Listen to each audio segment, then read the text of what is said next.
என்னால் நம்பவே முடியாது. சுந்தரையா சிலான் பெந்தகாஸ்ட் மிஷனில் இருந்தவங்க, சிபிஎம்ல இருந்து வந்தவங்க. ஆனால் சிபிஎம் பற்றி ஒரு நாளும் ஒரு வார்த்தை குறைவா சொன்னதே கிடையாது. அதை பற்றி ரொம்ப மேன்மையாக சொல்லுவாங்க.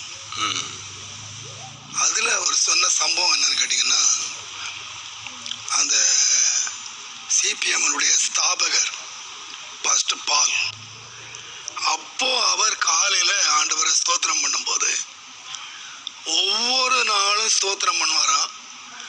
ஆண்டவரே, இந்த சிபிஎம் உலகமெல்லாம் நீர் கொண்டு போறதுக்காக உமக்கு ஸ்தோத்திரம், உமக்கு ஸ்தோத்திரம்னு கூட இருக்கவங்க எல்லாம் சிரிப்பாங்க. இருக்கிறதே 10 பேர், இது எங்க உலகமெல்லாம் போக போகுது அப்படின்னு கிண்டல் பண்ணுவாங்களாம். ஜெபிக்கிறவங்க, ஜெபத்துக்கு வந்திருக்கிறவங்க இந்த ஜெபத்தை கிண்டல் பண்ணுவாங்களாம். ஆனா அந்த மனுஷனுக்குள்ள ஒரு விசுவாசம் இருந்துச்சு. 4 பேர் 5 பேர் உட்கார்ந்து இருக்கும் போது இந்த ஊழியம் உலகமெல்லாம் போகும்னு ஸ்தோத்திரம் பண்ணாரு. இன்றைக்கு அவரு இல்லை, ஆனா உலகமெல்லாம் போச்சா இல்லையா? போச்சு. ஜெபத்தை மாத்திரம் இன்றைக்கு இருக்கிறத வச்சு பார்த்து ஜெபம் பண்ணாதீங்க. ஆமென். உங்களுடைய ஜெபத்துல உங்க தரிசனத்தை நீங்க எவ்வளவு விஸ்தரிக்கிறீங்களோ அவ்வளவுதான் கர்த்தர் கிரியை செய்வார்.